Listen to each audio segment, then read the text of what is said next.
छात्रों, मैं एस.बी. सिंह, प्रवक्ता अर्थशास्त्र, आपको क्लास 12 के चैप्टर 2 उपभोक्ता के व्यवहार के बारे में पढ़ाऊँगा। इसमें मुख्य तौर पे मैं आपको कंज्यूमर इक्विलिब्रियम अर्थात उपभोक्ता का संतुलन बताऊँगा। इसके लिए कुछ टर्म्स की ज़रूरत है, जैसे कि उपयोगिता अर्थात यूटिलिटी। किसी वस्तु में निहित वह क्षमता या गुण जिससे किसी आवश्यकता की संतुष्टि हो सके, वस्तु की उपयोगिता या तुष्टि गुण कहलाती है। अर्थात प्रत्येक वस्तु में निहित वह गुण जिससे किसी मानवीय आवश्यकता की संतुष्टि होती है, उसे हम उपयोगिता या तुष्टि गुण या यूटिलिटी कहते हैं। इसको इंग्लिश में इस तरह कह सकते हैं, utility is want satisfying power of A commodity. यहाँ पर कमोडिटी में हम गुड्स और सर्विस यानी वस्तु और सेवाएं दोनों को लेते हैं।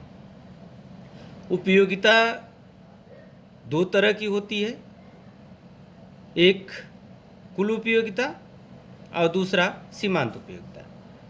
कुल उपयोगिता अर्थात टोटल यूटिलिटी, इसे इस तरह से हम परिभाषित कर सकते हैं कि एक निश्चित समय में वस्तु की सभी इकाइयों का उपभोग करने पर प्राप्त संतुष्टि का योग कुल उपयोगिता अर्थात टोटल यूटिलिटी कहलाता है।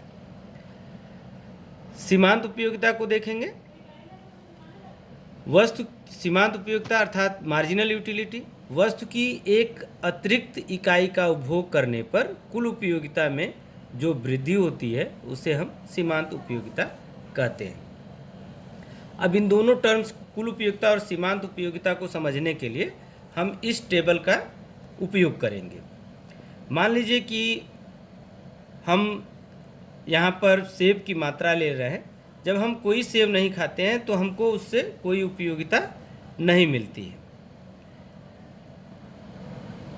और जब हम सेब की पहली इकाई का उपभोग शुरू करते हैं तो हमें, चूँकि हमने सेब अभी खाया नहीं है, सेब हम पहला जो ही सेब का उपभोग करेंगे, हमारे लिए उसकी उपयोगिता अधिक होगी।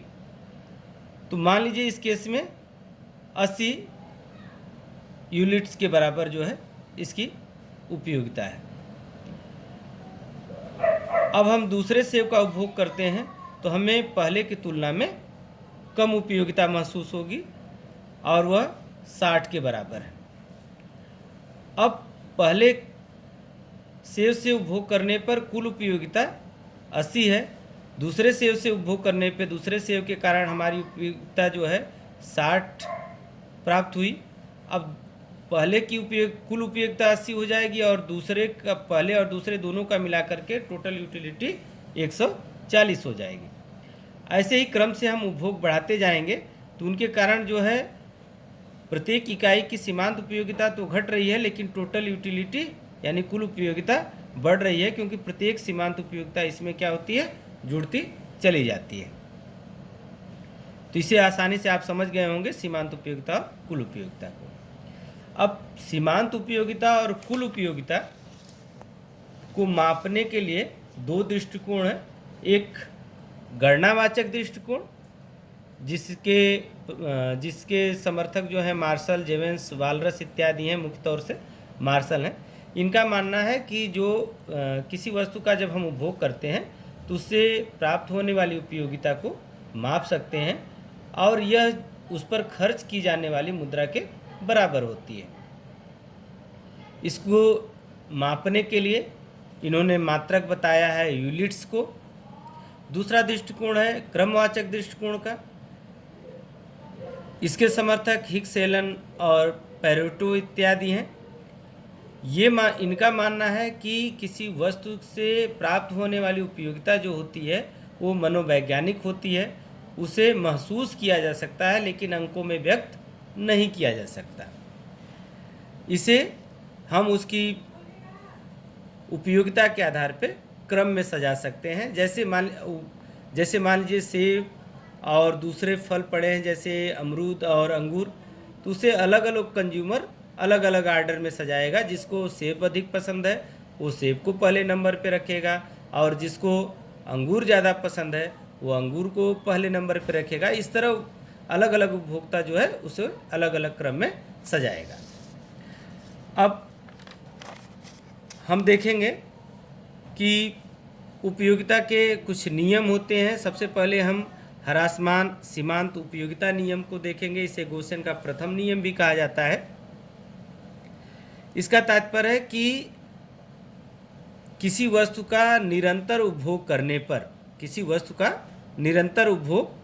पर प्रत्येक अगली इकाई से प्राप्त होने वाली सीमांत उपयोगिता क्रमशः घटती चली जाती है। जैसे इस टेबल के माध्यम से हम देख रहे हैं कि जैसे जैसे हम सेब का उपभोग बढ़ा रहे हैं उससे मिलने वाली सीमांत उपयोगिता क्रमशः क्या हो रही है, घट रही है।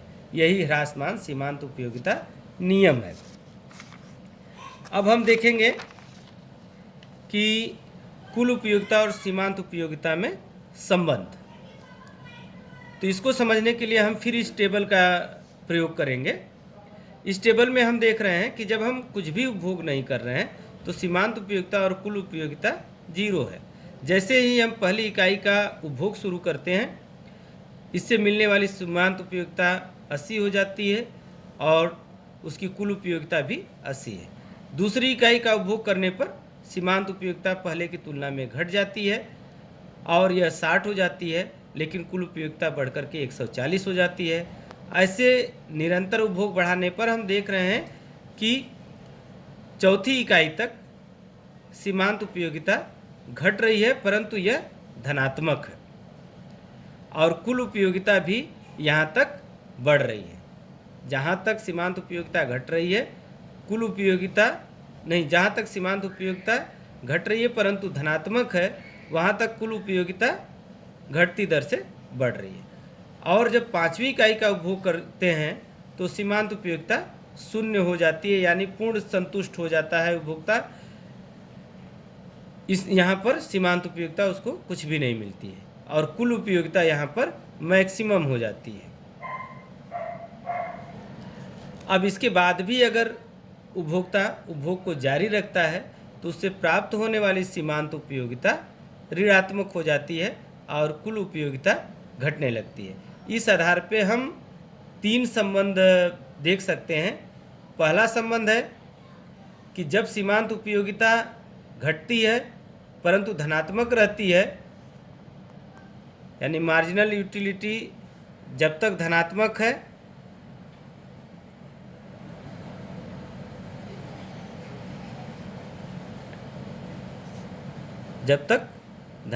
है कुल उपयोगिता बढ़ती है।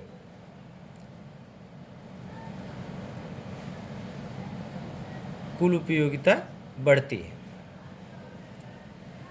दूसरा, जब सीमांत उपयोगिता 0 हो जाती है तो कुल उपयोगिता अधिकतम होती है।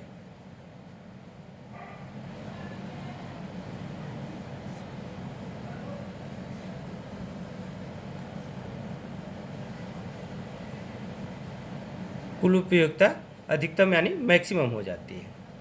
तीसरा संबंध ये होगा कि जब सीमांत उपयोगिता ऋणात्मक हो जाती है, ऋणात्मक मीन्स निगेटिव हो जाती है,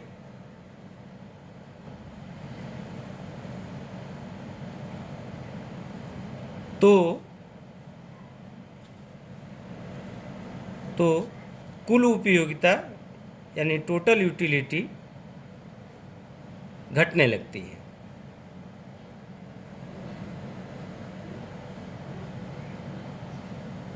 इसको आप टेबल के माध्यम से आसानी से देख सकते हैं। अब इसी को हम रेखाचित्र के माध्यम से भी देख सकते हैं।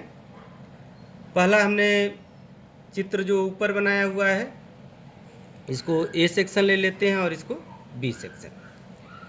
ये चित्र कुल उपयोगिता वक्र को दिखाता है, टोटल यूटिलिटी कर्व को, जिसमें हमने वाई एक्स पे टोटल यूटिलिटी और एक्स एक्स पे वस्तु की मात्रा को लिया है, क्वांटिटी ऑफ गुड्स। यहाँ पे हम देख रहे हैं जैसे जैसे उपभोग बढ़ रहा है सीमांत उपयोगिता पहले बढ़ती है और एक बिंदु सी के बाद यह घटने लगती है। अब इसको हम सीमांत उपयोग सेकेंड चित्र में हम देखेंगे कि सीमांत उपयोगिता वक्र को बनाया है। यहाँ पर जब तक सीमांत उपयोगिता घट रही है, सीमांत उपयोगिता घट रही है लेकिन एक्स अक्ष के ऊपर है, एक्स अक्ष के ऊपर है यानी सीमांत उपयोगिता धनात्मक है, तो कुल उपयोगिता बढ़ रही है। जब 5वीं इकाई का उपभोग करने पे सीमांत उपयोगिता 0 हो जा रही है तो कुल उपयोगिता अधिकतम है। इसके बाद भी 5वीं इकाई के बाद जब हम उपभोग जारी रखते हैं तो सीमांत उपयोगिता एक्स अक्ष के नीचे यानी ऋणात्मक हो जाती है, तो कुल उपयोगिता घटने लगती है। तो इस आधार पे हम निष्कर्ष रूप में निकालेंगे कि जब सीमांत उपयोगिता धनात्मक है कुल उपयोगिता घटती दर से बढ़ती है, जब सीमांत उपयोगिता 0 है कुल उपयोगिता अधिकतम है, जब सीमांत उपयोगिता ऋणात्मक है तो कुल उपयोगिता घटने लगती है। अब नेक्स्ट वीडियो में हम जो है देखेंगे कि उपभोक्ता का बजट क्या होता है, बजट लाइन क्या होती है, इंडिफरेंस कर्व क्या होता है, और बजट लाइन और इंडिफरेंस कर्व के माध्यम से कंज्यूमर कैसे इक्विलिब्रियम को प्राप्त करता है। धन्यवाद।